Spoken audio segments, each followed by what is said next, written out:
Selamat berjumpa kembali dengan anak-anakku kelas 7 di pertemuan yang keempat 1 Februari 2021. Harapan Pak Guru bisa menjumpai kalian hari ini semuanya dalam keadaan sehat, dan pesan Pak Guru selalu menjaga kesehatan dimanapun kalian berada, hindari kerumunan dan jangan lupa menggunakan masker. Dan anak-anakku semuanya, mengawali pertemuan kita hari ini, kita awali dengan doa menurut agama dan kepercayaan kita masing-masing. Berdoa kita mulai. Untuk materi pokok kita hari ini adalah kegiatan ekonomi. Namun sebelum Pak Guru membahas lebih jauh tentang itu, Pak Guru ingatkan kembali, kelak kalian nanti menjadi anak yang berdisiplin.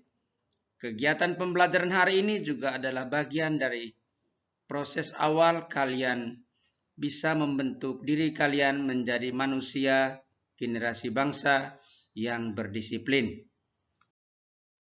Anak-anakku semuanya, sebagai tujuan pembelajaran kita hari ini, kalian nanti bisa menjelaskan kegiatan ekonomi secara utuh, dan barangkali ini menjadi harapan Pak Guru, harapan orang tua, dan kalian tentunya menjadi orang yang berpengetahuan, berpendidikan, dan kelak kalian menjadi orang yang berguna di masyarakat kelak nanti.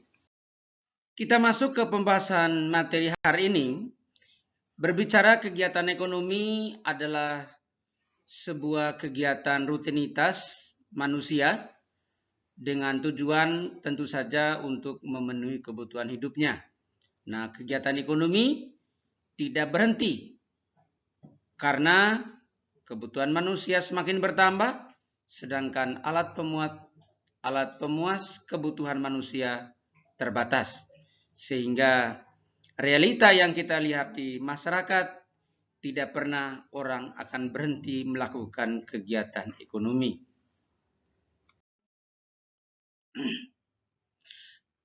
Kegiatan ekonomi manusia terdiri dari yang pertama kegiatan produksi. Maknanya adalah kegiatan menghasilkan suatu barang dan jasa atau menambah nilai guna suatu barang dan jasa.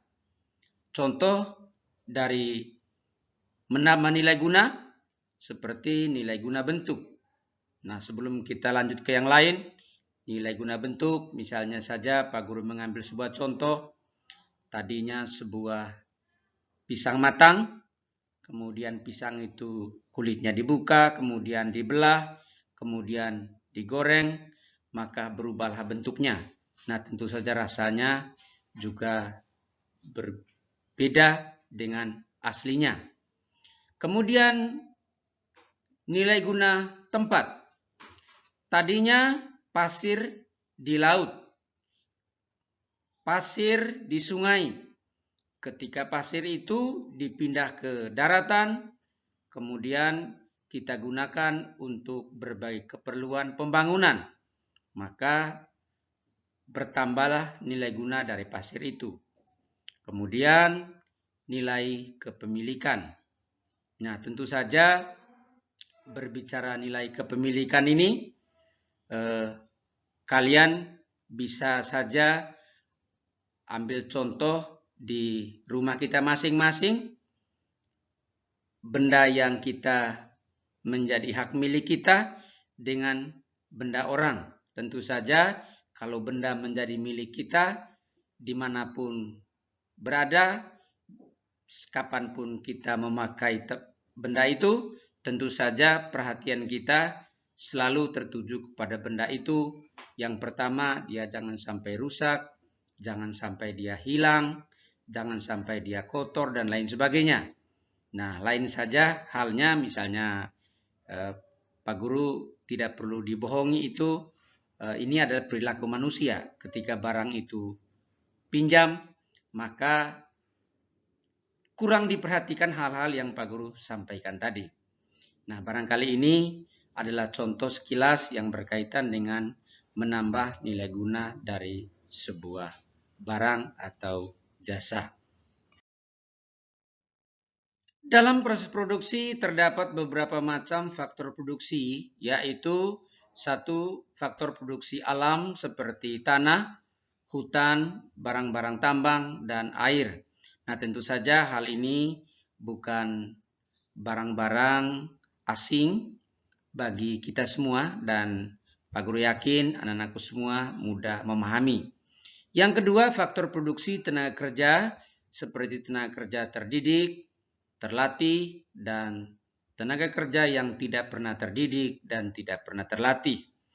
Nah, kalau tenaga kerja terdidik tentu saja melalui proses pendidikan dari tingkat dasar sampai ke tingkat lanjutan, terutama melalui lembaga-lembaga pendidikan formal, tingkat dasar sampai ke tingkat perguruan tinggi.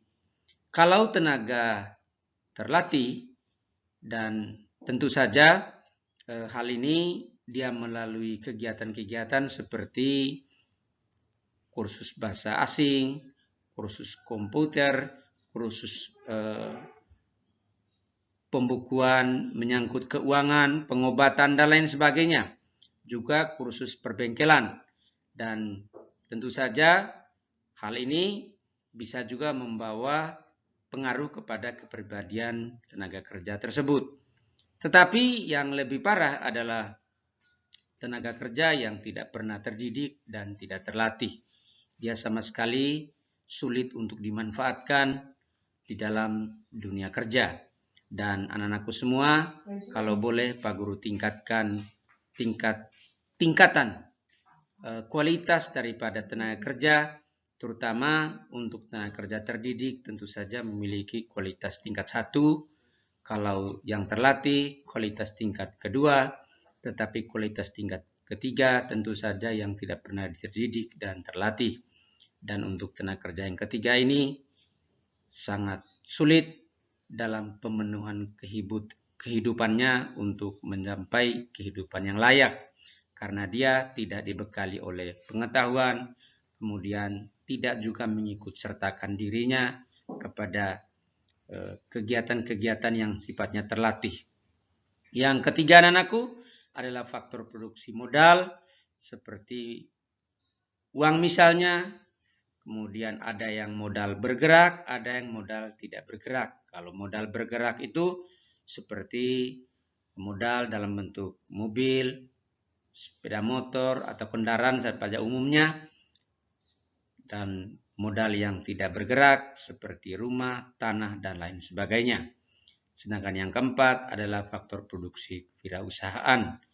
Dan aku semuanya, keempat dari faktor produksi ini adalah sebuah realita dalam kehidupan di masyarakat luar sana, dan ini adalah bagian dari proses kehidupan dalam kegiatan perekonomian manusia. Yang kedua adalah kegiatan distribusi. Maknanya adalah menyalurkan barang dan jasa dari produsen ke konsumen. Cara distribusi terdiri dari 3 macam. Ada yang langsung, ada yang semi langsung, dan tidak langsung. Kalau berbicara langsung, tentu saja dari produsen langsung ke konsumen. Kalau semi langsung, tentu saja dia melalui perantara dari perusahaan ke agen dulu baru ke konsumen. Sebagai pengantaranya saja. Tetapi kalau tidak langsung, tentu saja barang dari produsen itu akan proses di agen dulu atau diproses di grosir dulu, baru pindah kepada perantara yang berikut lagi. Ada yang namanya kios, ada yang namanya toko, ada yang namanya UD, baru sampai ke tangan konsumen. Jadi yang ketiga, yang terakhir, yang ketiga, kegiatan konsumsi. Kegiatan konsumsi maknanya adalah menghabiskan nilai guna dari suatu barang atau jasa. Kegiatan ekonomi ini dilakukan oleh rumah tangga keluarga, badan usaha milik swasta, dan badan usaha milik negara. Anak-anakku semuanya, proses kegiatan pembelajaran kita hari ini sebelum berakhir, Pak Guru mengingatkan kembali selalu menjaga kesehatan dan kerjakan tugas yang nanti Pak Guru kirim melalui GCR hari ini. Lengkapi identitas kalian pada lembar jawaban kalian. Selalu semangat belajar dan sampai jumpa pada pertemuan yang akan datang pada pelajaran yang sama. Salam sehat.